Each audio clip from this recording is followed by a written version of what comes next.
Good evening, ladies and gentlemen, and welcome to this hustings meeting where we debate the question that we'll be facing on Wednesday week in the referendum as to whether or not the constables should remain in the states by dint of their office. We have three speakers for each side of the argument this evening. On my left, we have Mike Dunn, Sam Mezek and Simon Crowcroft, who are going to be urging you to vote no. On my right, we have Steve Luce, Steve Pallett and James Rondel, who are going to be urging you to vote yes. We tossed a coin before the meeting began, and the yes campaign won the toss and elected to go first. We're going to hear from each campaign alternately, starting with the yes campaign, then the no, and vice versa. Each will speak for 5 minutes, and at the end of their speeches, I'll open the floor up to questions. The people who are campaigning on behalf of each side of the argument will go to the lectern to answer, to make their speeches, and then we'll pass the microphone between them so that they can answer your questions. So let's get our evening underway by inviting Steve Luce to start the campaign for the yes vote. Good evening, ladies and gentlemen. It's a great privilege for me to speak this evening on behalf of constables, not the constables, but constables. Because to me, the position is the most senior, respected and trustworthy position that anyone could aspire to in their parish, and one of the most senior on our island. The constable is elected by his or her parishioners to run the parish, trusted with the parish funds to make sensible and well-considered decisions on parishioners' behalf. After all, it's their rates that are being spent to run that parish. Trusted to do what's best for the parish as a whole and decide accordingly. Trusted to make representations to the various states' ministries so the parish can be a better place to live and run more smoothly. Trusted to be the conduit between the huge number of community and voluntary service groups in every parish and the states. Trusted to provide for the housing needs of the older members of the parish. Trusted to provide a refuse system that is effective, efficient. Trusted to keep the parish roads and lanes in good order and maintained at least cost. Trusted to provide value for money at every turn for their parishioners. Trusted to be the voice of the parish, a voice heard at the parish assembly, with the constable trusted to take that view to the floor of the States Assembly. The deputy cannot do these things. A deputy can never represent the parish with the same knowledge or authority of a constable. The deputy has no seat in the parish municipality. That means no roads committee, no rates assessment, no meetings with the procurers to discuss the parish finances, no meetings with the parish lawyers or accountants. A deputy can have all the fancy ideas he likes, but it is the constable that steers the parish and makes and influences the decisions. The constable, in my mind, is the best person in the parish. Why wouldn't you want the 12 best parish people in the assembly as their parish representatives?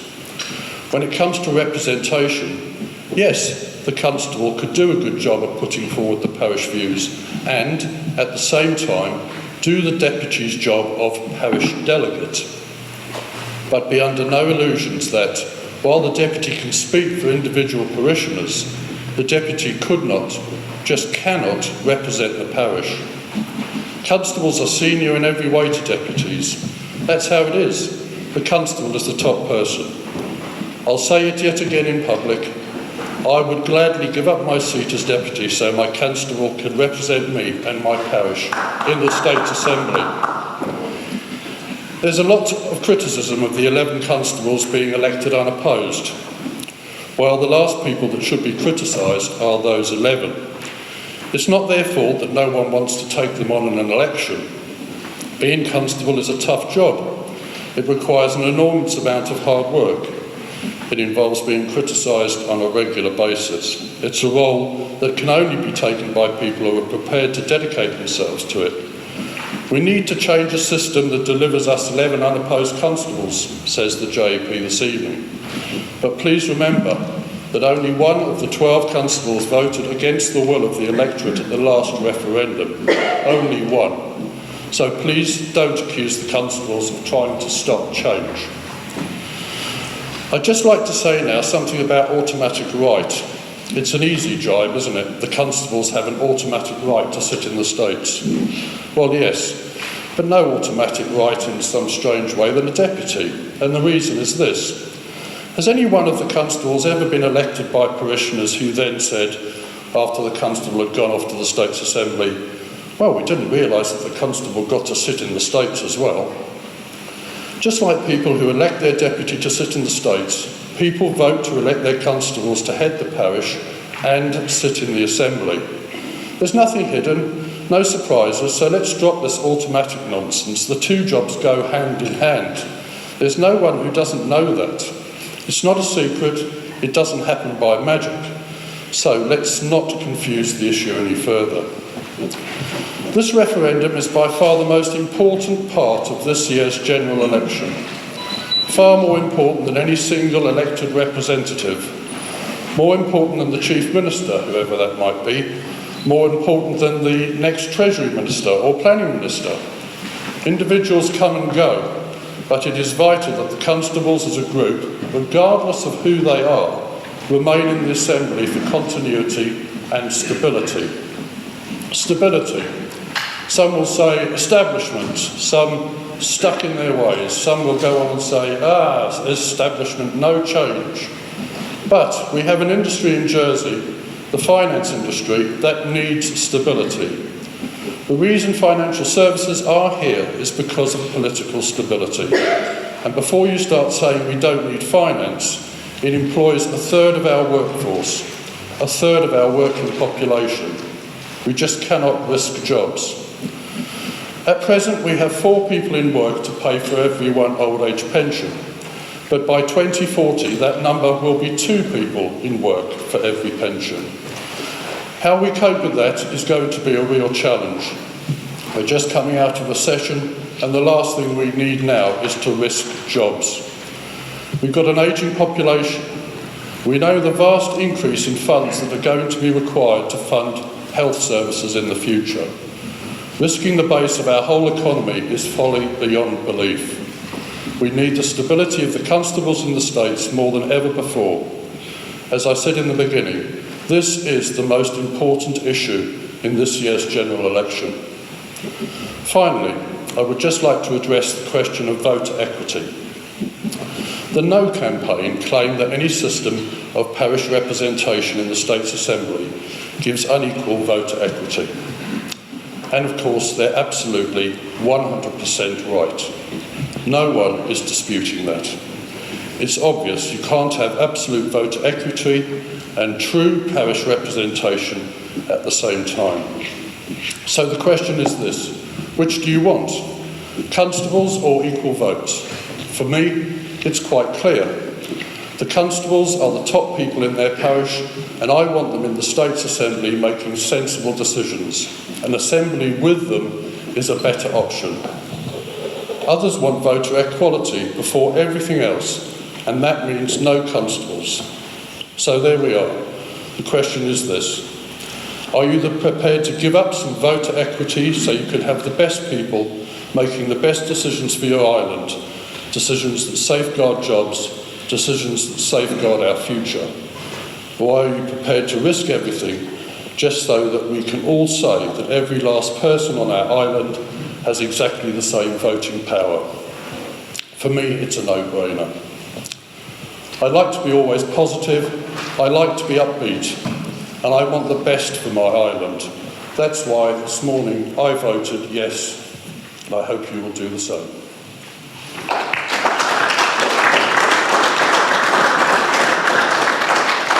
Thank you, Steve Luce. I'd like to invite Mike Dunn from the No campaign.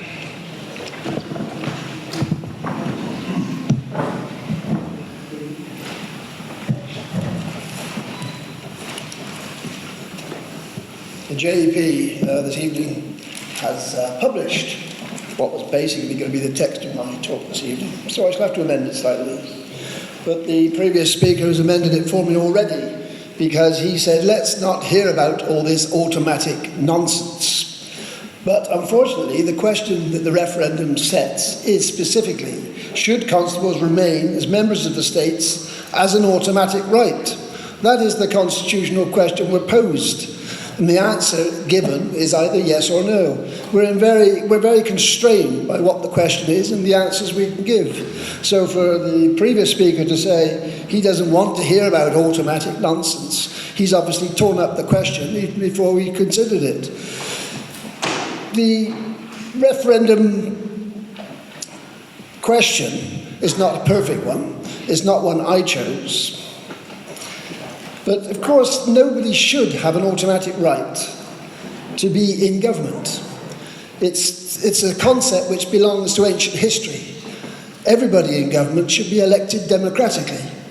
Now, constables are leftovers from a previous age in a sense, rather like rectors were and jurats were in the States in previous years. They weren't elected, but in 1948 they were more or less got rid of apart from the Dean.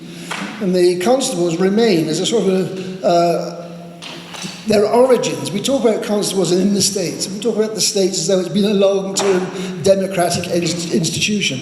It never has been a democratic institution. The constables were never elected to be in the States. They were always elected to serve their parishes. Now, this strange situation, which the previous speaker refers to as being desirable, but he emphasises the role in the parish. We've no dispute in the No campaign with the constables' role in their parish. We welcome it. In fact, we want to enhance their role in their parish.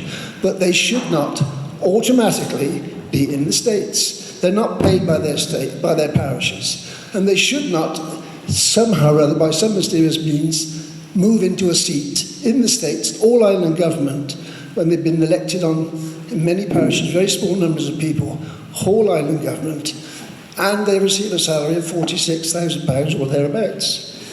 It's not fair. Having moved into that situation, having become part-time parish representatives, part-time states representatives, they can then take up ministerial, assistant ministerial jobs and become 3 times part-timers. Now, this is ludicrous. This is not an acceptable situation from a practical point of view, and it's certainly not democratic.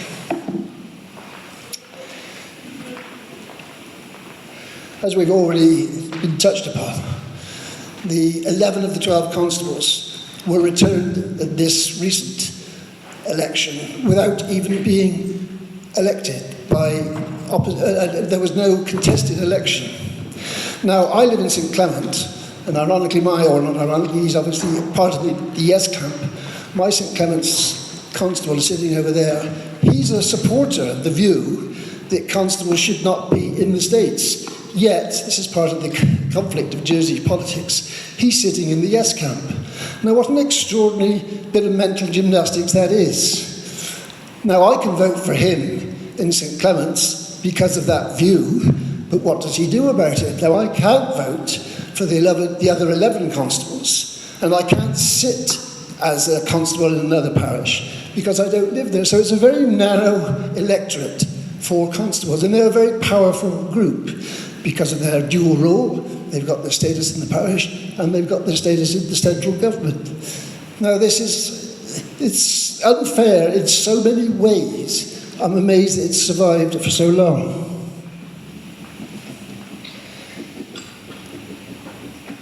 I've touched upon the fact that the rectors and the jurats were previously in a similar situation, and they served unelected, and they were got rid of in 1948 apart from the Dean. But that touches on another aspect of this. There's a whole group of people in the States who are not elected by the people, but they sit in the States and they have power. We all know the Crown officers, Lieutenant Governor, bailiffs, and the Dean. And they all occupy space, and they cost money to have them in the States. And it's all part of this way of thinking. It's a traditional way, this is the way we do things. And it needs to be looked at as part of the whole. But the question was set. It doesn't allow for that. This question's been kicked around for a long time. But the question as set is a fairly narrow one. Simply that, should constables remain as members of the states as an automatic right? Now, it's a fairly simple question, and we're going to hear all sorts of diversionary things about what will happen if they're not in the states, which some of the arguments may be justified, maybe not. But this is all conjecture. The simple decision that needs to be made now, and it's one that's been kicking around for a long time, is the need for reform. We need to make a no decision so that this question can be resolved once and for all, or at least for the near future, the distant future, that the Assembly of the States of Jersey is made democratic. And it cannot be democratic if you've got a block of people like the constables who are not elected to be there. It's just nonsensical. 1 minute. So the argument is, from the no camp, that the constables should return wholly to their parishes. If they want to be in the States, they can stand for senator or deputy in the normal way. They can do both jobs if they wish to. Whether the parish is going to pay them, that's up to the individual parishes. But basically, they should work in their parishes and do that job.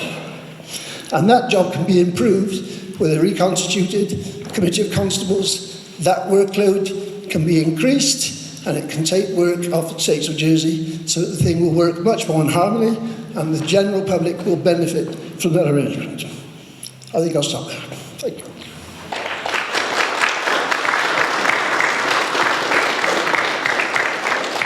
Thanks to Mike Dunn. We did ask all of the speakers to try to limit their conversation to around 5 minutes, but both Mike and Steve have had roughly the same amount of time, so I hope you'll bear with them. Let's ask Steve Pallett for the Yes campaign, and I'm going to time you, Steve.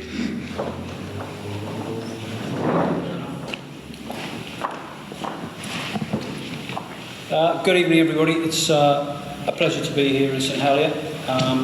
Probably one of the parishes that I think we've got to be honest, in the Yes campaign is one of the parishes that we have to work hard on to try to convince people to support us, and we know that's not going to be easy.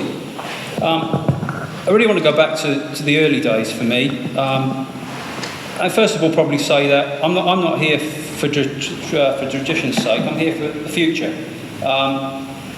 As constables, I think you need to look to the future. I think we do look to the future, and any electoral reform that will come, I hope will be based around constables. But my early days, a lot of people look at me and go, well, you know, you started off with the JDA, 2005, I campaigned. I've got one of my fellow campaigners in front of me here, Montford, and there are other fellow campaigners in the hall here. 2005, I campaigned, and part of that campaign was taking the constables out of the States. Clothier was very fresh in our minds, and it felt the right thing to do at that time. What I didn't have then is the sort of experience that I've got now, and the experience I've felt over the last 7 or 8 years of working within a parish. I frankly got to say, in 2005, I didn't understand what the role of constable was. And frankly, I don't think the No campaign understands what the role of a constable is either. And maybe as the evening goes on, I think many more people may come a little bit more aware of what it's about. It isn't about being stuck in your parish hall for days on end, or one of the quotes I think was handcuffed to the parish hall, or words like that. What I found is that over my period in this time, certainly over the last 3 years, is that it builds around relationships, and it builds around relationships with other states members. It builds around relationships with states members that you wouldn't be able to have if your constable wasn't in the States. Now, why do I say that? I only say that purely because of the amount of work that I think I've done over the last 3 years in the parish that's revolved around dealing on a day-to-day basis with states members and states departments. St Albans, love it or hate it, would not have come about without the sort of relationship that I've had with Eddie Noel and people at Property Holdings, and the close relationship I've had with Chris Sampson within the department. That would have been extremely difficult had I not been a States member, and people go, well, he could still do it. I'm sure if we were removed from the States, that we would probably bumble along for a period of time, trying to retain those sort of relationships. But over a period of time, it would break down. You would be relying on your deputy for that sort of representation within the States, and frankly, I don't think it would happen. I think the idea that we would go cap in hand to the deputy asking us to bring things up in the States for us, frankly, I think is laughable. And I don't say that because I have a bad relationship with any of my deputies, because I don't think I do. I think the relationships we had are reasonably decent. But they've got a job to do. Their job is the deputy, for example, is to look after his constituents. It isn't to look after the body of the parish, and it isn't to look after the parish as a whole. I think Mark has even said that in some of the comments he's made on blog sites, that it's not his job to look after the parish. I want to just bring up one or two things about comments that have been made in the press, because frankly some of them need to be put right. There's a comment in tonight's paper: only those who have been elected in a proper democratic way should form the government of Jersey in the 21st century. A proper democratic way. Well, I don't know what else you can do other than put your name forward at a parish assembly, and if nobody stands against you, you're elected. That's the way it works. There's plenty of opportunity. People had opportunities to stand against all the other 11 constables and failed to do so. There are 8 reform candidates. 8 reform candidates could have stood against some of the constables, but they decided they don't want to do that. That's their choice. But please don't turn around and try to say to me, that's not democratic, because that's a load of rubbish. One of the other things that was in tonight's article as well, why we say that the constables should turn to their parish duties and the whole parish system should be improved with a more comprehensive, coordinated system of truly local government. It is comprehensive and it is coordinated because we've got very efficient parish halls. And why have we got that? Because we've got very efficient constables, we've got constables that know what they're doing and bring that sort of experience to the States. Something I think we will be desperately short of if you take them out. The question of money comes up time and time again. And it really does make me angry. I told my wife I wasn't going to get angry tonight, and I'm not. But it does make me angry. When people make comments like, a move, he says, could save the taxpayer £600,000 a year. Well, if you took 12 constables out for starters, it wouldn't save you £600,000. It'd save you $552,000. So let's get the figures correct. The fact is, at the end of the day, who's decided we're going to take 12 states members out? Nobody's decided that.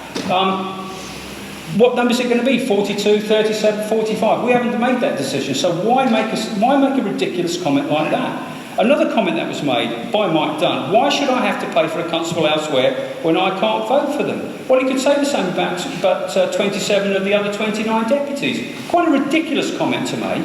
Yet that's supposed to be undemocratic because he doesn't think he should be allowed to do that. It's just a ridiculous comment to make. Another comment, parish halls could be expanded as centres of information and advice. Well, hello, some of the constables are here tonight, and that's exactly what they do. They are centres of advice. The advice where parishioners come when they've got a problem, they come to the constable because they know that's where they'll get. Thank you.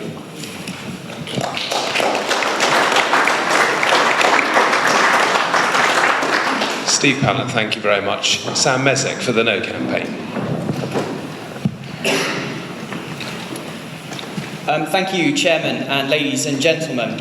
As well as this referendum campaign, we're also in the middle of a general election campaign.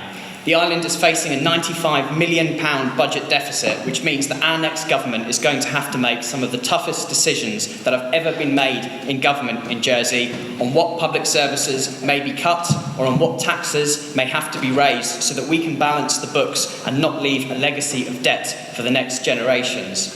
Therefore, you would think that the debate we should be having as an island over what path we choose to go down to secure the future of this island should be the most important election discussion that Jersey politics has ever seen. But instead, we're looking ahead at an election where the result is already more or less a foregone conclusion.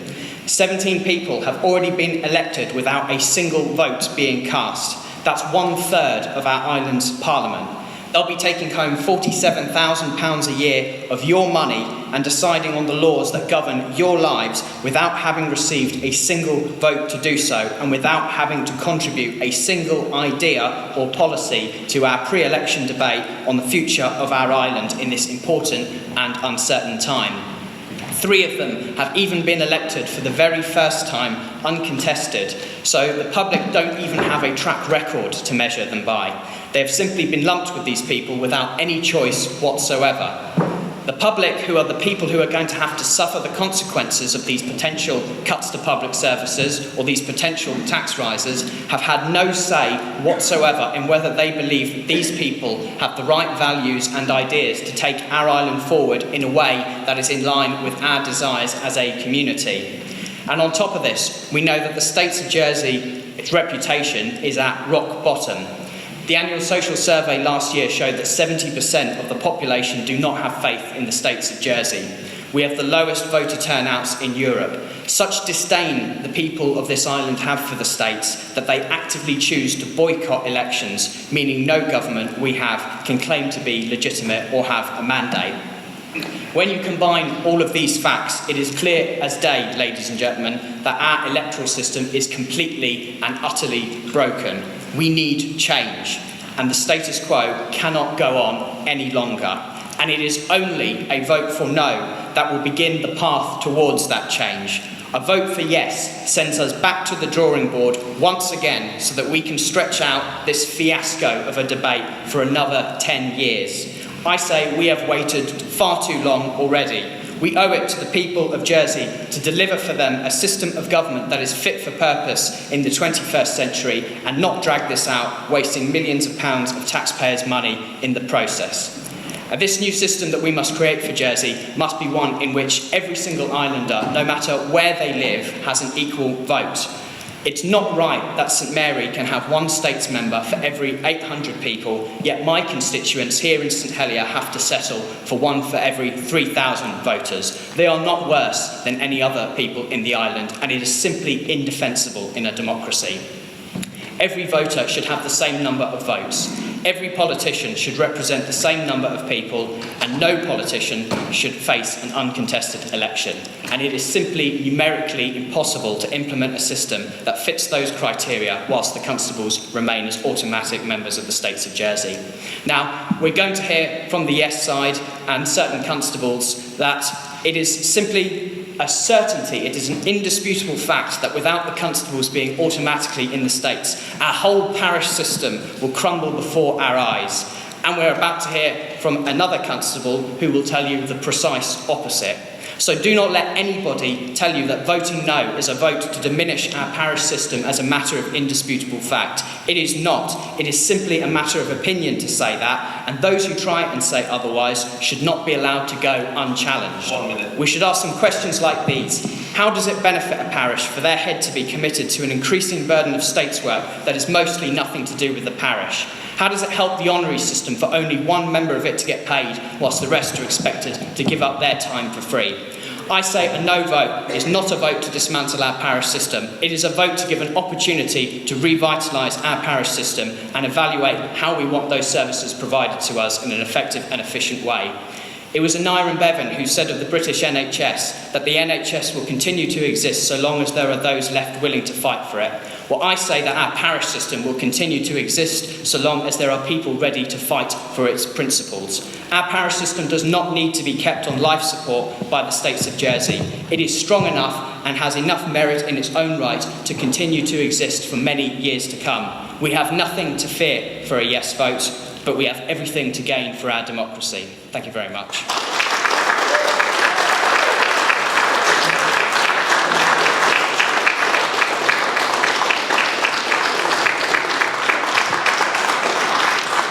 Sam Messick there from the No campaign. And the final speaker for the Yes campaign, James Rondel. Mr. Chairman, could I ask, before Mr. Rondel speaks, whether he could confirm that he is an honorary police officer in the parish of Umbrella? And if so, contrary to the Attorney General's directive, should he be involving himself in the political debate? I'll ask the Constable of Umbrella to answer that one. I'm asking the candidate, the speaker, sir. I'm happy. I'm one of my officers. I'll speak on behalf of the Honorary Police of St Bernard's because I'm the titular head of the Honorary Police. James did the right thing at the start of this election by stepping down as a member of the Honorary Police, as did Senator Nia Hathaway, who's standing for election, as did Constable's Officer Mike Jackson, who's standing for election. All three are involved in the election, but they've stood down from their honorary police duties and handed their warrant card in, which is what the AG directive actually says. So the answer to your question is, I'm happy that he's doing what he's doing, because he's followed the procedures that he has to follow. Thank you for the explanation. James Rondel, thank you. Well, I'll take that as a compliment that the no campaigner is playing the man and not the bull. I've got three limbs of argument that I'd like to propose to conclude the yes debate. These are equity, efficiency, and indeed the role of the parochial representative. But a brief rebuttal to Deputy Mezek. First of all, how will it help the parish representative to have them split the role? I'll go on to talk about that with the role, and how will it help the honorary system to have someone who is splitting their time? Well, it offers them a political voice, and without that political voice, the honorary system will suffer, as it will not have a representative who can deal with political issues. Now, moving on to my first point, which is the point of equity. It has been accepted by Deputy Luce and is accepted by myself that there is an issue of equity. We realise that by having the 12 parochial representatives in the States Assembly, that there is an issue. But we don't need a history lesson from Mr. Dunn. We need to look forward and work out how we can address this. But if we are going to touch on history briefly, it is my firm conviction that a removal of the constables is indeed a removal of the parochial system, as we have seen in Guernsey, where around 4 to 5% turn out and vote in their constables' elections, and parish halls are few and far between. So how do we resolve this? It's my firm conviction, and Deputy Mezek disagrees with me, that a vote for yes is a vote for reform. It is the building block that we need to move forward. I accept that the status quo is not acceptable, but I would cite Professor Lewis Bastin, who put a submission to the Electoral Commission, and he said that no single electoral system is based on equality of votes. And indeed, the Venice Commission also allows for historical and administrative boundaries, of which parochial administration is. So how do we make it more equitable? Well, I'm sat here and I say you address it through the other seats. After all, it was the deputies who were introduced to the chamber to make up for this issue of inequity, and I suggest that we need a change in the deputorial system in order to make it more equal. But what is your proposal, no campaign? I haven't heard of one. What is it? Are you seriously sitting there and telling me that you don't have an answer to address this? Are you just saying to people to vote for no and to hell with the future, to hell with the consequences, and not actually thinking what you're saying? Because if you are, and you're not actually going to propose what a no vote entails, and where, if you're removing 12 votes, where the other 12 are going, then it is at best naive and at worst reckless. Now I would like to move on to the issue of efficiency, my second limb. My colleague Deputy Luce spoke of efficiency, and I would echo his words that indeed we are fortunate to have an efficient body which is in touch with the people. But it's not only in touch with the people, it has the parish infrastructure in place to be at the forefront of parochial politics. It can speak to people, it can engage with them, and it can take these issues into the States, simply something which the deputies can't do. What kind of system are we going to have if we remove the constables and we try and deal with something like ageing population? Who here can sit here with a straight face and tell me that income support is dealt with more efficiently at Lamont Street than it was under the parish system? Because I won't. We've heard from Deputy Mezek that there's going to be a reduction in income of £95 million. Well, how are we going to solve this if we remove the one body of politicians which are actually efficient? So efficient, I would argue, which is why 11 out of 12 of them were uncontested. We need to make tough decisions, as Deputy Mezek said, and I accept it. So tell me this, how can we fund if it's left to the parishes? To move on to my third limb, which is the role of the constables, the most experienced role versus a deputy, as Deputy Luce said, which cannot represent the parish. Let's take this example right now. Let's take St Helier. Let's look at your constable. How much has been invested into the town by the state? How much has been spent to redesign road infrastructure? How would this have been done if Simon Crowcroft was not in the States? Who would be the political champion of this parish? Who would galvanise it? Who would lead all the other politicians and take St Helier to the forefront in the States? And I'm sure Simon Crowcroft will be able to tell you that it is simply not possible without the position of constable. Would it be the eldest deputy? Would it be the most popular? Would it be the youngest? Who would it be? Tell me.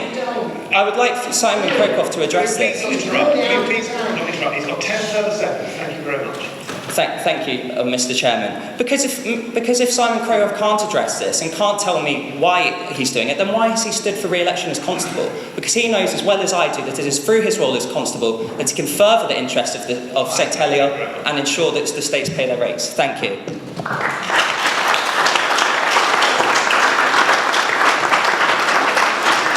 I would like to make it clear that the idea was that each of the candidates would speak for 5 minutes, but in the spirit of open conversation and debate, I have approximately kept each of the candidates the same amount of time. And so collectively, over the period of time, they will actually all have spoken for about 17 minutes or thereabouts. Thank you, Chairman. Thank you. Good evening, ladies and gentlemen. When States members troop down to Liberation Square on Liberation Day, one of the first things I noticed is that the three ranks of members, the senators, the constables and the deputies, are treated slightly differently by the crowds as they walk through them. And there was one year in particular where I noticed there was a great deal of smiling and nods of approval when the constables walked through the throng, whereas people almost looked away when the senators and the deputies passed. So I absolutely agree with the Deputy of St Martin who began for the Yes campaign in the fact that the constables are regarded by the public as the senior, most responsible, most trusted members of the states. Rightly or wrongly, that is how they are treated. I agree with him that constables don't vote en bloc. I make sure of that. And the Constable of St Lawrence also does that as well. And he's right that the issue of uncontested representation is a complete red herring. And I don't agree with Sam that it is important, it's an important fact that 11 constables were not contested. I think there's a problem behind that, but I don't think it's relevant to this debate at all. Where I disagree with the Yes campaign is the following. First of all, the Deputy of St Martin said you can't have voter equity and parish representation. Why not? Why is it impossible for good constables to be elected by the electorate to represent the parish and the states alongside the deputies, which was always the principle behind Clothier's recommendations? I don't agree with them, with the Yes campaign, that voter equity, actually this is what the Deputy of St Martin said. He said voter equity means no constables, and that's not true, because you can have voter equity with constables in the Assembly. And so I think it's really important. I must just mention the Constable of St Brelade, who said that the No campaign don't understand the role of the constable. Thanks, Steve. How many times have I been elected? The fact is that the constables the No campaign does understand the role of the constable, but they don't believe that voter equity should be sacrificed on the altar of tradition and stability. I want to draw members' attention to the fact that the Electoral Commission, and many people didn't agree with its findings. I actually voted for option A, but option B won, and I put option B to the states because I was chairman of Privileges and Procedures, and that was my job. But the Commission actually said that equality of representation cannot be achieved if the constables remain in the states. The Constable of St Helier represents some 33,500 parishioners, while the Constable of St Mary represents some 1,750. Voter equity can only be achieved without the constables in the states. So if equity is important to you, you cannot keep the constables in the states. When the Constable of St Mary presses her button, she represents about 1,400 voters. When I press my button in the states, I represent 18,000 voters. How can that be fair on the voters of St Helier when some of our crucial votes, some of our crucial decisions go to one vote? Now, you've used up some of my time, so I just want a few more seconds. I don't entirely agree with Mike Dunn that the constables should be wholly in the parishes. I think every constable should be in the states. If they're worth their salt, the electors will return them to the states alongside the deputies. And I don't agree with Mr. Rondel, much as he was very complimentary in his speech, that he has a solution to equity. There is no solution to voter equity if you have the automatic right of 12 constables, including those from very small parishes, sitting in the states with the same ability to vote. You can't have your cake and eat it. You have to choose. Is democracy the most important value, or is it tradition?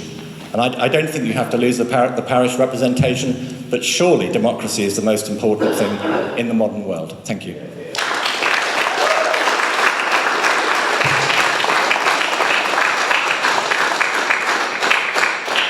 Thank you for listening so patiently to the three speakers from each of the sides on this referendum campaign. I'd like to give you the opportunity to have your say now, and we can pass the microphone amongst you.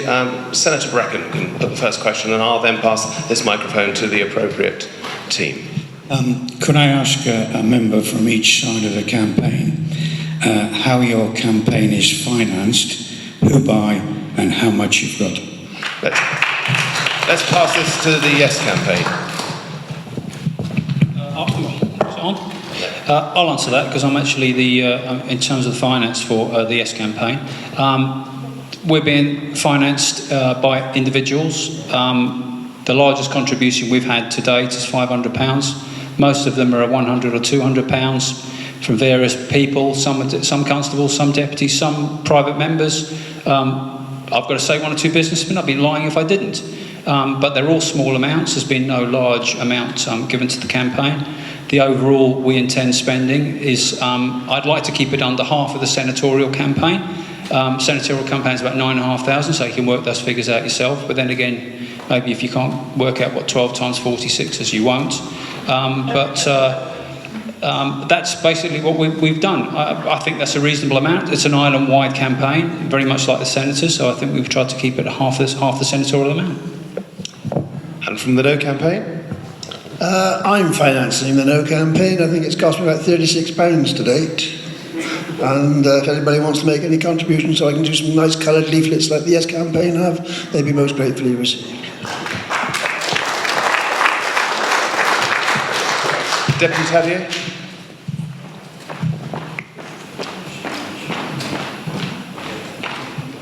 Thank you. Well done for all of you for the presentation. It's good to have a discussion. And I've got some feedback. Yeah, shall I? Just shout. Yeah, I'll shout. Can everybody hear me? Yes. Just a quick preface and a question. The preface is that in 2012, the States was asked to agree to remove the policing powers from the constables. Now, I see this as the price that was paid to keep the constables in the States, and I think that was an unfortunate thing. I think it's a valuable thing that we can elect the heads of the honorary policemen who have policing powers or have policing powers in a similar way to the way you'd elect sheriffs. That's very democratic to be able to elect your policemen and your policewomen. Do the both teams agree with the Constable of St John, the current Constable of St John, who is therefore the best man in the parish of St John? And he's sitting behind you. When he said in the States that was the, correct me if I'm wrong, Constable, that was one of the nails in the coffin of the honorary system when we took away the policing powers for constables as a trade-off to keep them in the States. Happy to answer that. I have to say, and I know he's sitting there and he's probably not going to appreciate me saying it, but Constable Rondel was only one of 12, and the other 11 disagree with him. That's just the way it is. In terms of taking our policing powers away, I don't agree. It was the first brick out the wall or the death knell. I mean, it was quite clear, I thought, that the reason behind taking it away was the old adage, you can't make laws and police them, and that's as simple as that. You know, we shouldn't be sitting within the states making laws and then being police officers and going out and policing them outside. It was as simple as that. I think all the constables agree with that view, apart from one, and I respect his view as much as I don't agree with it, that he wanted to retain his policing powers. The other 11 felt it was right to go.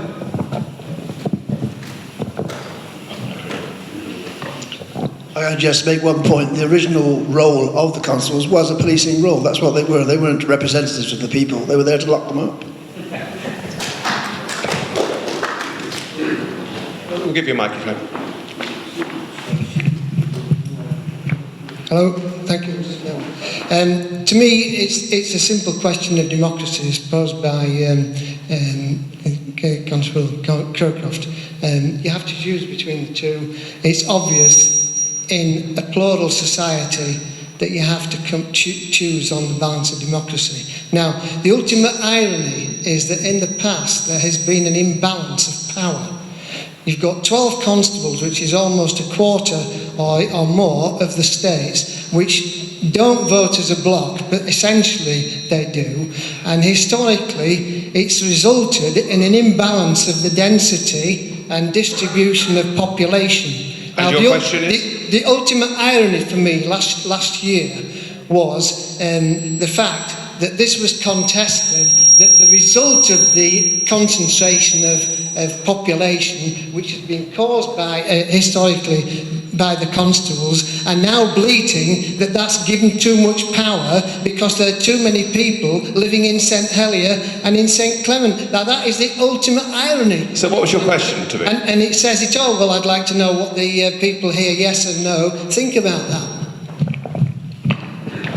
Well, just on democracy, I would just say, as I was listening to Simon finishing up there, when I said in my speech, you have to make the choice between having 100% voter equity or a system which we've got which allows us to have constables in the States. Now, for me, the constables are the best people to have in the States, and I choose that as a priority over 100% voter equity. And my view would be, you put the two options to the public and you ask them, and by democratic means, they come up with what they prefer. And if they prefer democracy this way, that's what we'll get, and if they prefer democracy that way, that's what we'll. Well, I would also address...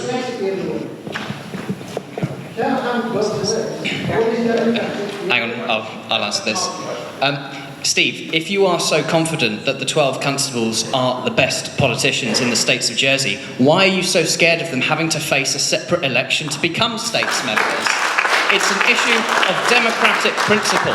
The people of Jersey should have the right to pick the best politicians to represent them. And if they believe that somebody who is also a constable would make a great politician, let them have their say and decide it on a case-by-case basis. You cannot force all constables to be in the States when many people may not be happy with that. Democracy means choice, and ending the automatic right of the constables to be in the States is the best of both worlds. You can have your constables not in the States if you don't want them, and in the States if you do want them. Forcing them there is completely anti-democratic.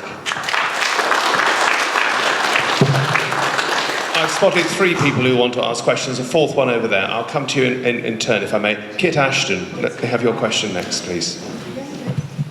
Hello, good evening. I'll try and be as quick as I can, but I, believe it or not, I've actually flown in from London where I'm studying specifically to be here tonight, so hopefully you'll bear with me a little bit.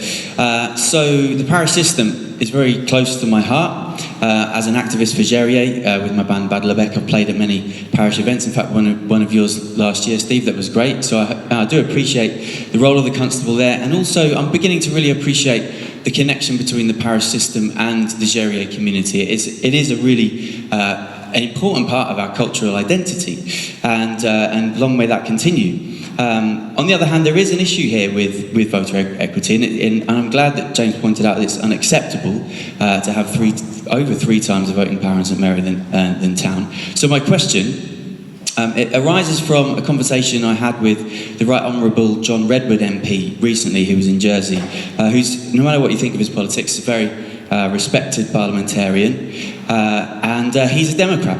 And so I asked him, what do you do when there is this tension between tradition and democracy, when a no vote would make a genuine democratic reform, but on the other hand there is a fear, legitimate or not, that it may impact on this part of our cultural identity. And he was very wise not to be drawn into to take sides in local politics. But what he did say was great. He said that it's important in this situation to get each side to pledge to do something positive to address the issues of the other side if they win. So my question really is to both of you teams, as it were, and for the Yes team, will you tonight publicly pledge to bring a proposition as soon as possible, if there is a yes vote, to make some steps towards addressing this appalling inequity, towards for example, the European Court of Human Rights Venice Commission, which says it should be, including this respecting the parish boundaries, it should be between 10 and 15%, certainly no more than 15% deviation from the norm, when in fact at the moment we've got an unacceptable 120% deviation.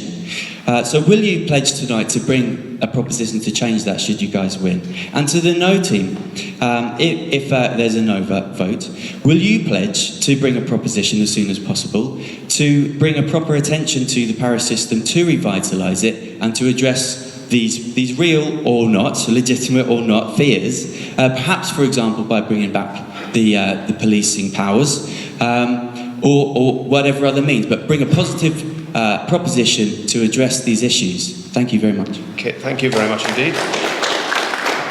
Well, on the platform this evening, you've got 4 politicians, 2 from either side, and I think it'd probably only be fair that all 4 of us give an answer to your question, because it's a very good one.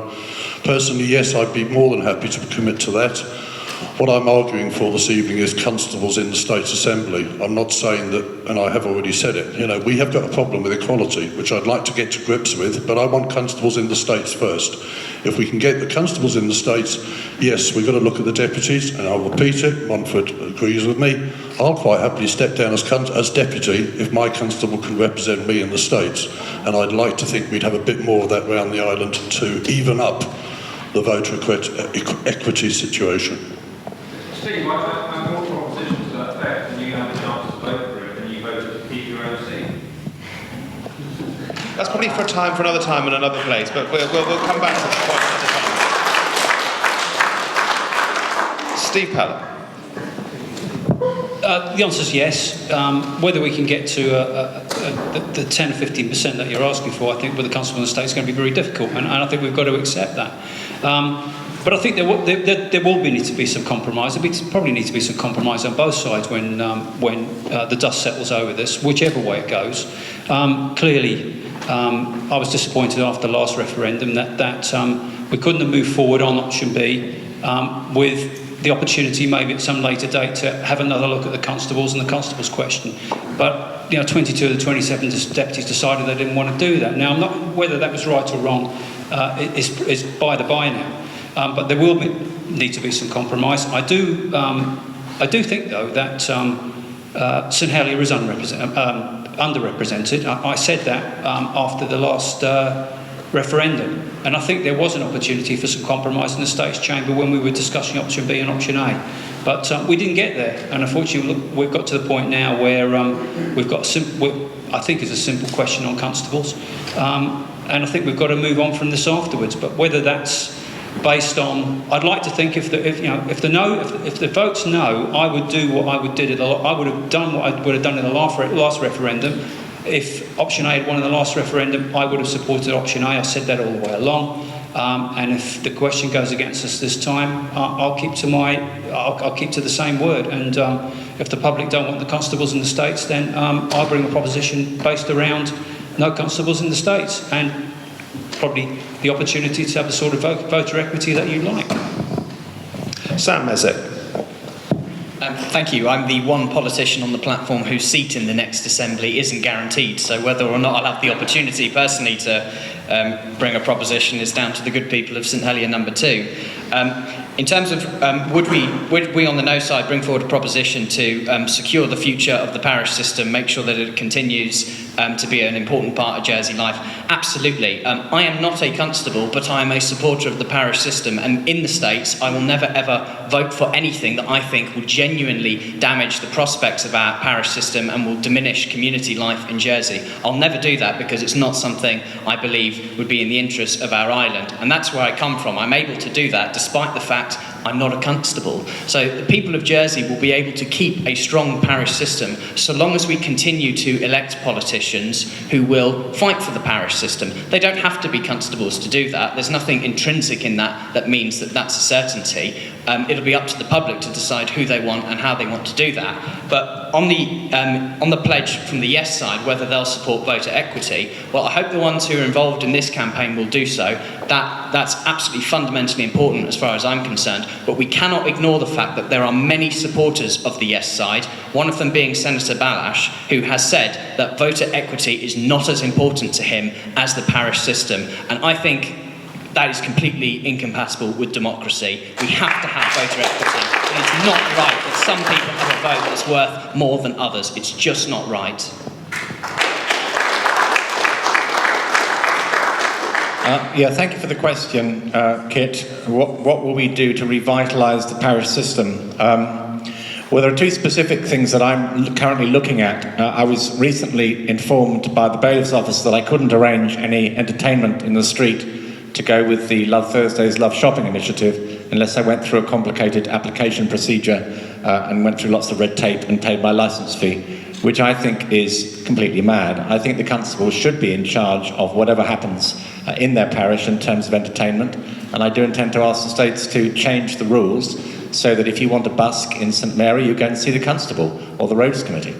I think the other 11 parishes could certainly follow the lead set by St Helier of opening up our roads committee, which is the closest we come to a local council system in Jersey.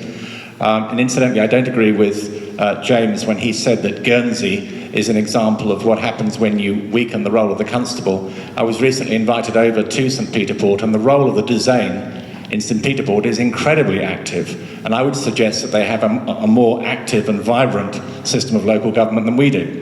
But anyway, to come back to the other point, I think it is completely wrong that licensing is carried out by the Royal Court with vast expense. Lots of legal fees are payable by people, and I would like to bring a proposition to make sure that licensing becomes a parochial responsibility, so that if you don't want a license given in your parish, you come to your parish hall and you say so. I don't see why that should take up valuable court time. Those are two specific things which I think would revitalise or strengthen an already strong parish system in Jersey. Thank you. I have asked James Rondel if he wants to contribute. He doesn't. Mike Dunn, a very brief comment from you. Yes, a slightly different aspect of this. We talk about voter representation, but Venice Commission and human rights standards, it isn't just about voters having the proportion of voters voting particular candidates on. It's also about the ability for people to put up for election as candidates. And the deputies system at least is more democratic insofar as I can put up as a deputy anywhere in the island. I can stand as a senator all over the island. I cannot stand for a constable except in my own parish.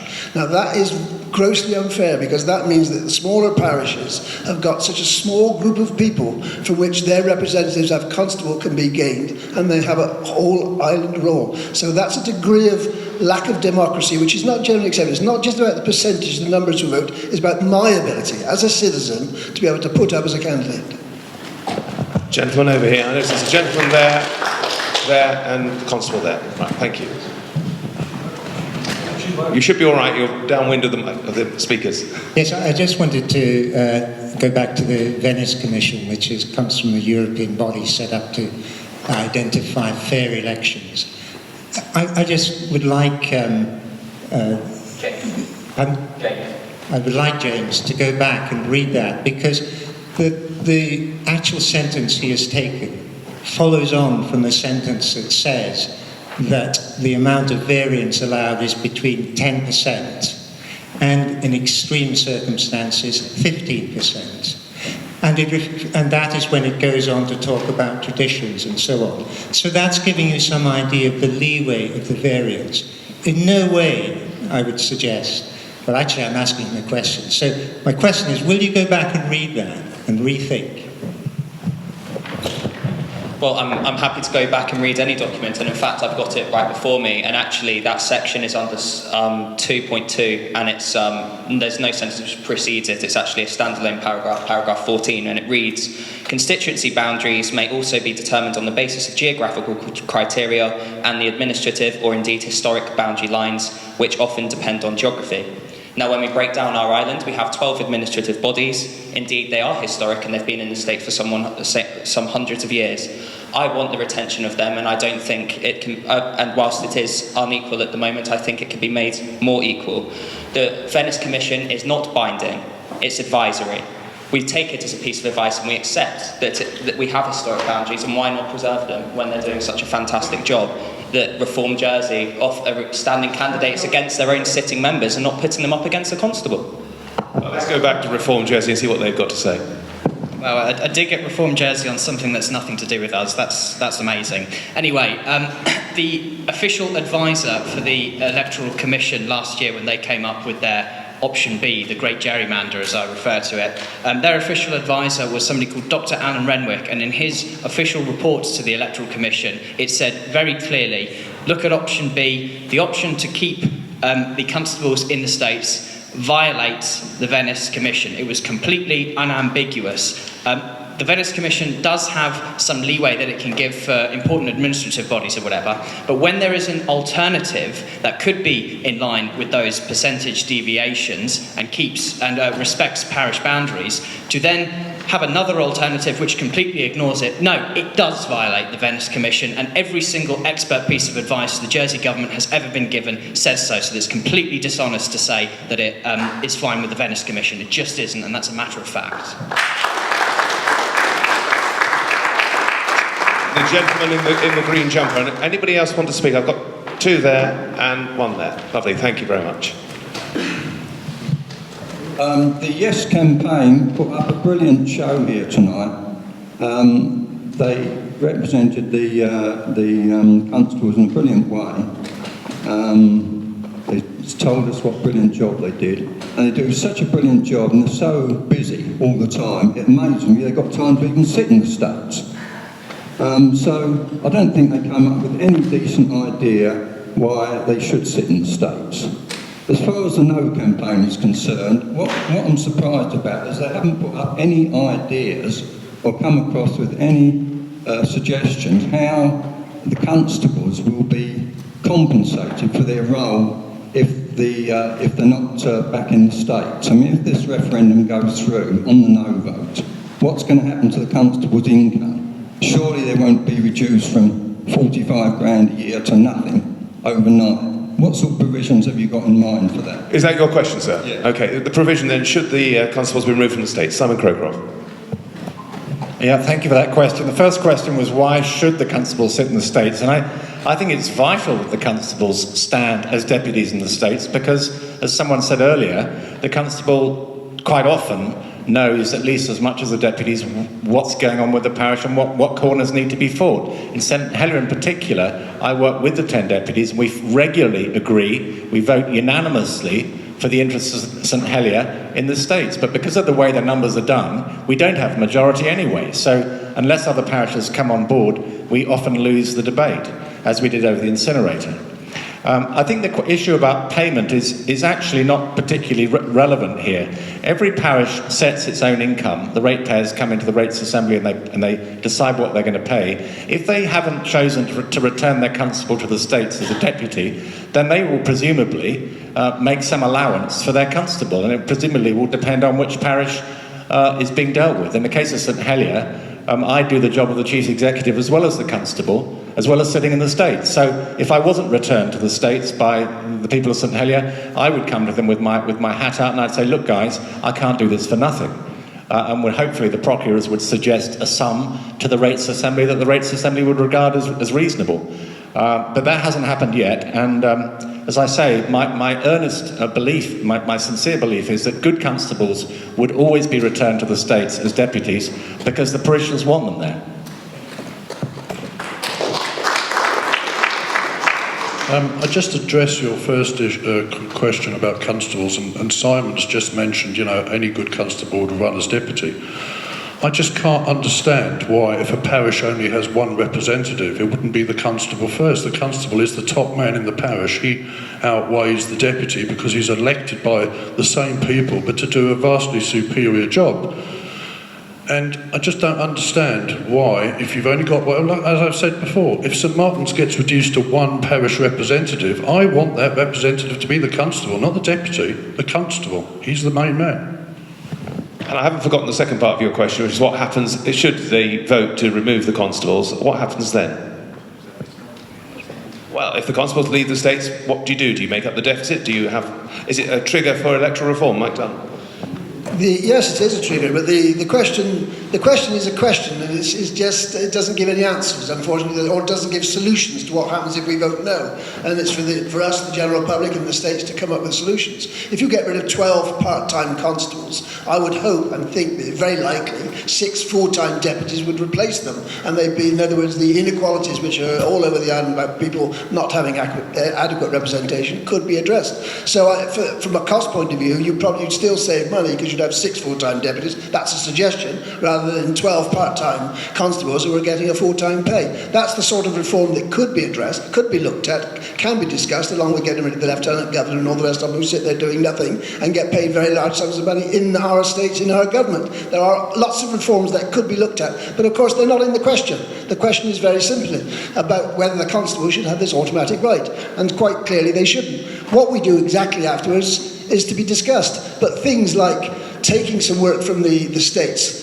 the Constable of St Helier has already referred to the licensing, all these sorts of things, and giving them wholly to the parishes to deal with, is the sort of thing that could happen, reduce the workload to the states. A lot of stuff that is so trivial that the states are occupied with, this government's got important things to deal with, and put it into the parishes where it has a more meaningful impact, where the people who are affected can actually discuss it. And you can have a committee of constables which is open to the public, with open agendas, their hearings are open to the public.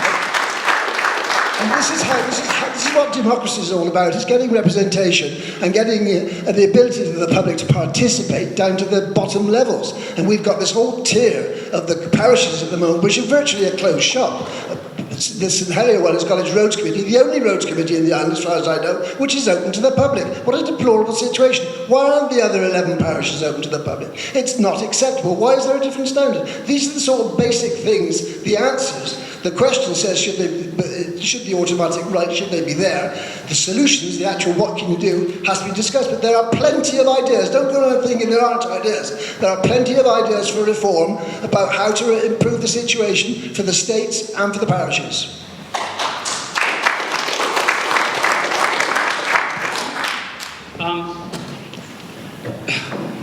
I'm quite flabbergasted when people say and use the phrase part-time constables. I don't know a part-time constable. They're all busy people, and they're busy for various reasons. They're not busy. They're not totally. They're busy not just on their parish work. I mean, parish work's very important, but I've got what I would consider to be a very experienced and very hard-working staff, as Simon has with his chief executives and his very large staff, but he's got a very large parish. But we have good people underneath us, and we have good people that can carry out the work of the parish. We do not need to be there 5 days a week, 3 days a week, 2 days a week. We need to be there when we're there when we're needed. We're there when issues come up that we need to deal with. We split it between our assembly work, and we split it between in my case, our scrutiny work. They're all parts of a very important day-to-day life for any constable. In terms of payment, I agree with Simon. I think that, if we're removed, I think we're each going to have to sit down with each of our parishes and decide with the procurers around what's a reasonable level of pay. And in terms of the deputy representing the parish, what happens in Sombrellards if the constables are removed? I live in number 2 district, I get elected in number 2 district, I represent people in number 2 district. I don't represent people in number 1 district. I can't speak on their behalf in the States because I'm not elected to represent them. That's why the constable's there. He's there to represent the parish as a whole and the parishioners within that parish. He is the corporate body for the parish, and he represents and speaks on their behalf. And he's also the legal body of the parish as well, which people seem to forget. No decision can be made in the parish unless the constable signs it off. And we seem to forget this. It's all right writing the constable off saying it won't really matter to parish affairs within the states. It will. And that's why, again, I keep stressing to people, you have to vote yes in this campaign. A no is a disaster waiting to happen.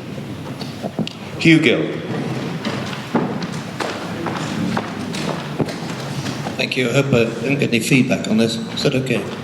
Mr. Chairman, panel and ladies and gentlemen, and Mr. Luce, Constable-elect.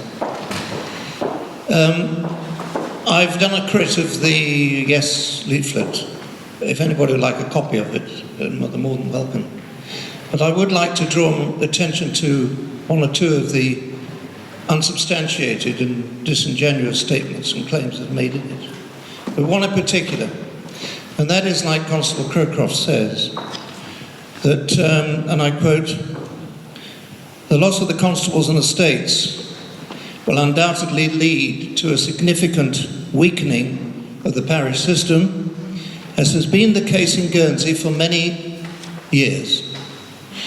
Well, anybody who's taken the trouble to go to Guernsey and ask people, and anybody who's taken the trouble to read the Guernsey government website, they will see that that is absolutely and utterly untrue. They have an extremely vibrant honorary system, parish system, consisting of constables, 2 in each parish, douzeniers, procureur, rector, church wardens, just like we do. They have parish halls, they have parish meetings and assemblies, and they have parish events where people come to the parish hall and have tea parties. Isn't it disingenuous to say that their parish system is weak? You know, in 2004, and I'm looking across to... Can I ask you to put a question? Yes, I will in a minute. Former Senator John Lemaitre told me off at St Wan's Parish Hall for Don't keep us on tenterhooks for too long, will you? No, okay. Well, you gave them a long time. They had a problem which they resolved in 2004. We have that problem, and that's the problem of entrenchment. And that is why people don't challenge constables, because they are entrenched. The only way to deal with that is a new system. That's what they did in Guernsey in 2004. They have divided the island up into 7 districts with 45 deputies.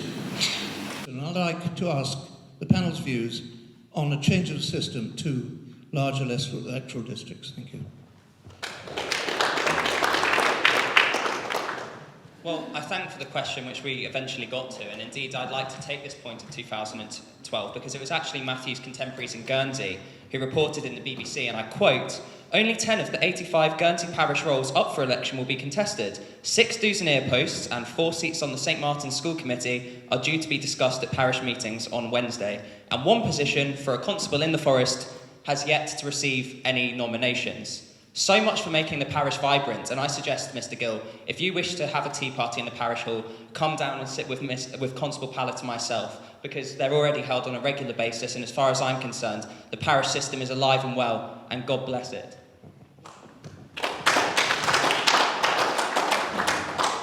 Well, it takes a very brave man to stand up in Jersey and defend Guernsey, so well done, Hugh. Full marks for that.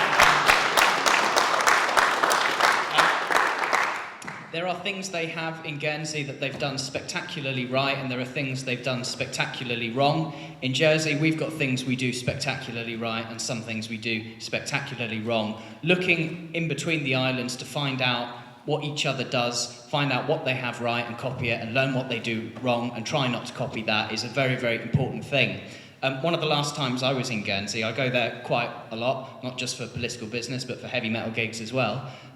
One of the times I was there, I ran into one of the deputies for St Sampson, and I had quite a long conversation with him.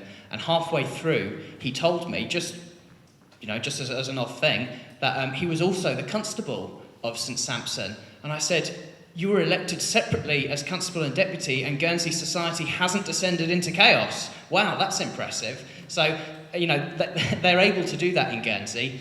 Their former Chief Minister, Peter Harwood, served as Chief Minister whilst also serving as a douzenaire in the parish of St Peter Port.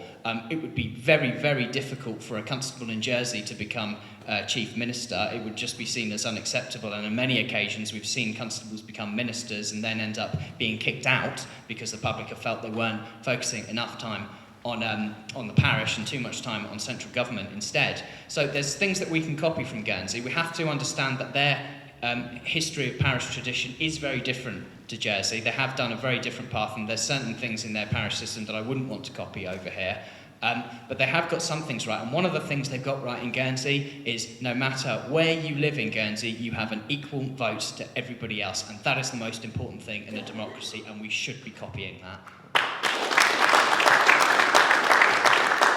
I'm going to come to Bob LeBrock next, but just a quick comment from Steve Luce. Yeah, I just wanted to say something about voter turnout. I could be wrong, but I do believe in Guernsey they have a very low percentage number of people registered to vote. And in Jersey now, we are encouraging everybody to vote as much as we possibly can, and we've changed the system to keep people's names on the electoral roll for many years after they failed to re-register, so that we've got a lot of people on the electoral roll now. So what's tending to happen is our voter turnout is starting to look lower, even though the same number of people are turning out. And in Guernsey, their voter turnout looks quite high, but they have a very low number of people actually registered to vote. The percentage of those who were registered to vote? It's interesting. The latest figures we were looking at on Friday, because of the registers are still being compiled, the increase in voting numbers actually registered to vote is up 0.41% on 2011 in Jersey at the moment. Right, Bob LeBrock. Yes. Good evening, gentlemen and ladies and gentlemen. If you can just bear with me for a minute, I will put a query to you. When I was on public services, the President of Public Services, who wasn't a member of St Helier, or wasn't representing St Helier, decided that he was going to tax all the refuse that went into St Helier. Now, I was the only member representing St Helier. And when I pointed out there was a caveat that they couldn't do this, they were determined to go to the Attorney General and get that overturned. Now, if that had been a deputy from the parish, he wouldn't have had the authority to do that. But as constable, I was able to say, no, you're not going to do this, and it didn't come about. The other thing is, planning wanted to have a mineral strategy. They were going to bring in 200,000 tonnes of mineral at the harbour. I resisted this and pointed out where they got it wrong. Now, again, as a deputy, I wouldn't have been able to do that. I say to you, ladies and gentlemen, think very carefully. The states chose to go with the ministerial government, and look at the mess we're in. Do you want to make a question? I would just like a comment on how, if you're a deputy of the parish, you would be actually able to go and represent the parish at a States Department that wanted to do something against the parish. Well, we have two and deputies that can apply to all the parishes. Thank you, Bob. Well, the point's already been made. I'm fortunate in my parish since I'm a single deputy for my parish. So when I represent parishioners, I represent them all. The point's already been made in St Saviour's, in St Ballards and St Helier in particular. Individual deputies can only represent the parishioners in their individual part of their parish. I'd just like to add a quick comment to that. I put it to Constable Crowcroft, who is going to be the glue of representation for St Helier? I still haven't heard an answer. Which deputy is going to be the one standing forward and being the leader? We'll come to you, Simon, then, and then Mike. Yeah, I thought I answered that in my opening remarks. I mean, it's quite clear that if you have a constable who is doing a good job, then the electorate are going to return him or her to the states to fight their corner. I don't see any problem, and I don't actually agree with the argument that with Bob is making, that you've got to be a constable to get things done in the states. I think an effective deputy has just as much ability to bring propositions. We have some very busy deputies in St Helier who are bringing plenty of, I almost said an embarras of propositions to the states. The deputy can do just as much, and indeed at the parish level, as members know, it only takes a handful of parishioners to call a parish assembly and to instruct the constable to do certain things. The constable is a servant of the people and acts in a consensual way, and I think one doesn't want to over-egg the role of constable. You do things by the consent of the assembly. And members of the states are elected to do a job, and whether you're elected as a deputy or as a constable or as a senator, you can bring a private member's bill, which is one of the strengths of our system. Well, yes, I'm a little bit surprised to know what goes on in parishes. If you're a constable and you're representing your parish and you're not in the States, presumably your parish still has responsibilities. You still have legal powers within that parish to do what you're unable to do. And I'm amazed also how you dismissed senators out of the discussion. We have hardly heard anything about senators who have an all-out responsibility.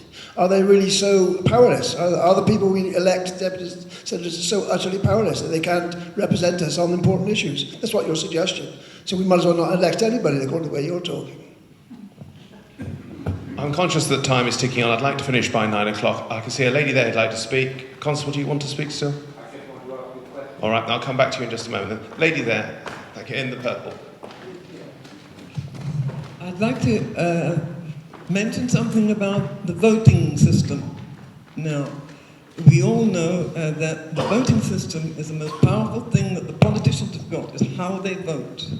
Now, how they vote according to the either working class, middle class, or for the other side, the establishment, which is basically more interested in finance and everything, and profits. Now, what I would like to ask you is this. I have no objection whatsoever to state members sitting, constables sitting in the state. What I do resent is that when I read the Evening Post on the Wednesday after you've had a sitting, you have nearly 10 at the least, all voting with the establishment. Can I ask you, would you be prepared to sit in the state and give up your voting rights? Is it because the Attorney General is your boss, and who is going to go against the boss? Thank you. Let's get something quite clear. The Attorney General is not my boss, and my parishioners are my boss. They decide how I vote. I ask them, they come in, I speak to them regularly. They're the ones I listen to. The Attorney General may be my boss when it comes to matters of the Honorary Police, but that's the only time that the Attorney General and I generally pass any comments at all. In terms of block voting, let's get something straight here. I just dug out a few votes last night. I only spent about 10 minutes looking at it, where all the votes were split. It was either 4-5 or 5-6 with the constables. Draft referendum, state-owned companies, independent planning appeal tribunal, open ballot for ministers and chairmen, Plemore, St Helier waterfront development. 2 from each year, just picked them out. It's not, we vote on the issue. We don't vote on whether Senator Gorse tells us to press the button or not. It's quite a ridiculous comment to make. The other comment that's often made is, the fact that apparently we have committee to connotate meetings we do have them in private, but we discuss state's business while we're there. I've never in 3 years discussed any state's business while I've been at the committee to connotate. We discuss other matters, and one issue I will bring up, and it's something I think some of the constables are going to force, and I know Mike will be pleased, is that the minutes should be public of these meetings, because they should be public. People should know what's going on. When you've got states committees sitting, they should know what's going on within the committees. I've always felt that was wrong, and I think it's a time that the Constables Committee was a little bit more open in what it does. But in terms of block voting, we've block voted. No, in fact, I think it says it in the Electoral Commission's report, is that we don't block vote any more than the senators block vote. Now, whether that's a good or a bad thing is up to you to decide, but we don't block any more than they do. And when it comes down to block votes, what we're going to have if Reform gets 7 or 8 candidates in the States, will that be counted as a block vote? Because for me, that will be. If you remove 10 of your votes, all of you, right, all of you, then you have an even number when it comes to voting. When we have some good politicians who brought in good things for to help people, we've noticed time and time again that you all vote, maybe except for one, but you basically all vote against the politicians when they to help the people. Let's hear from Steve and then I'll hear from Simon. And I'm asking, would you be prepared to sit in the States but give up your vote? Absolutely not. No. Some of the issues that you say are good for the people, good for the public, that's what the debating chamber's about. We have a debate, and as a group of 51, now 49 politicians, we have a vote to decide what's in the best interests of the public.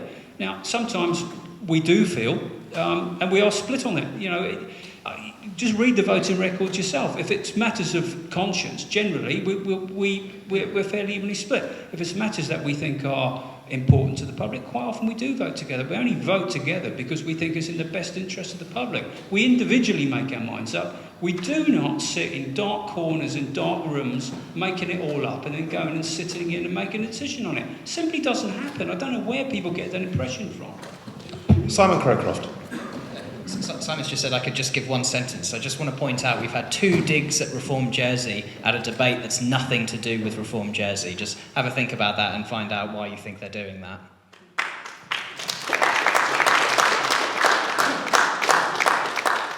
Yeah, I mean, I essentially agree with Steve. I'm pleased he wants to have minutes published of the Constables Committee, and I would urge the next chairman of the Committee of Constables, whoever he or she may be, not just to do that, but to have open meetings and have an A and a B agenda like most committees do. In fact, why doesn't the Council of Ministers do that? It's all good for transparency and open government.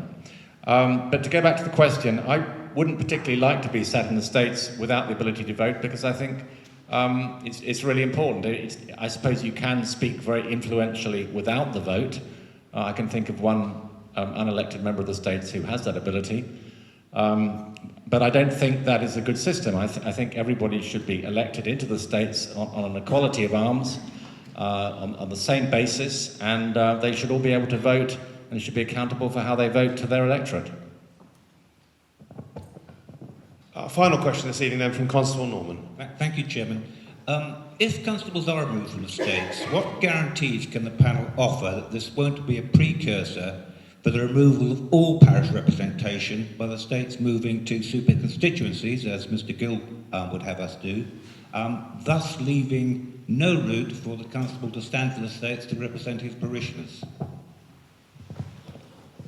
Well, I can't guarantee. My own proposal originally was that the island should have mini constituencies. I preferred constituencies of 3,000 people, and you voted a deputy each. That was my preferences, and constables would, as we are discussing now, would stay in their parishes and be called upon. That didn't mean they couldn't be the deputy as well, as we've discussed. They could also sit on scrutiny panels as a consultancy, and lots of other, they could get involved in lots of other activities. But as I do, sit in for hours and hours and hours on scrutiny panels. Occasionally I'm allowed to speak, and the constables should be allowed to do the same.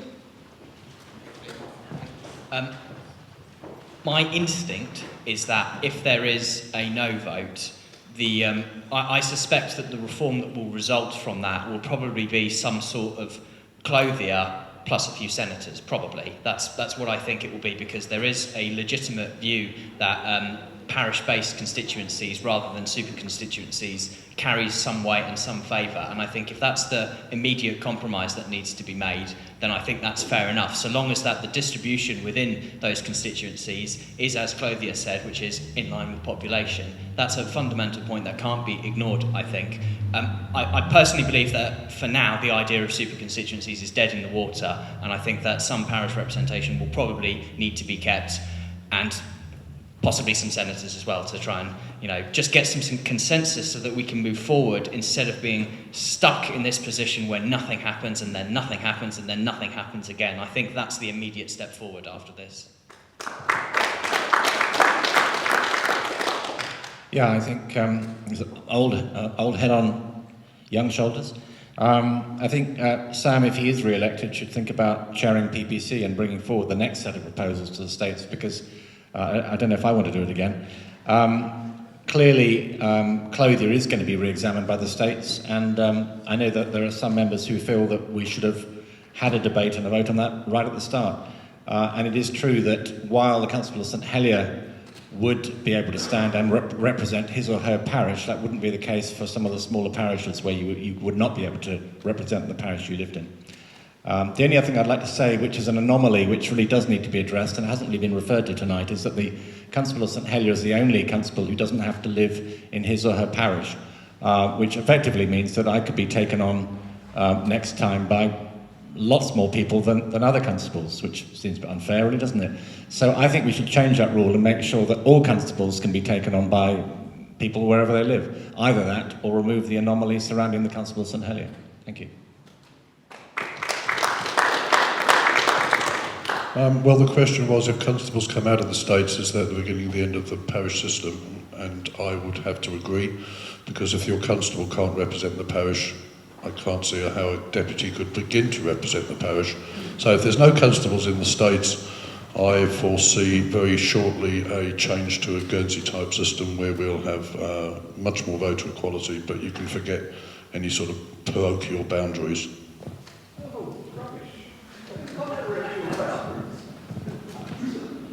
Well, if I could take it. There's no guarantee that there'll be parochial representation, and that's why I'd like to see a yes vote secured and have a building block for reform on the basis of 12 constables sitting in our assembly. Well, I voted for option B because I wanted the constables to remain with that parish representation. I did it, though, with my fingers over my nose because I wasn't particularly enthused by the idea of districts. But if we're going to go down the district route, as long as if the constables on there, I just really feel for the future of parishes if there is no parish representation at all. Where we're going to go from here, I think Sam, I think Simon said it as well, there's going to have to be some compromise, I think. If we're not going to head down, which I don't think any of us really want, which is an independent commission or a royal commission from outside, which everybody I speak to doesn't seem to really take on board, that we should be able to sort our own affairs out. I mean, I voted for an independent commission in the first place and we didn't do that. So I don't think that's going to happen, but we do need to compromise. I think we do need to try to knock our heads together and try to come up with a solution for some reform that is acceptable to the public. But just bigger districts, don't like them, never did. But like I say, I voted for option B purely because I thought it was the best of the options. Thank you all very much indeed for joining us here this evening. As you will have seen, the evening has been recorded by vote.je, so if you want to relive any of the highlights, it'll be available online tomorrow. Thank you very much indeed to the panel for yes and no, and whichever way you decide to vote, don't forget to vote on the 15th, or of course pre-poll voting is already underway. Thank you. Good evening. Just one very final thing. Could we all give a big round of applause and say thank you to Matthew Price from the BBC for offering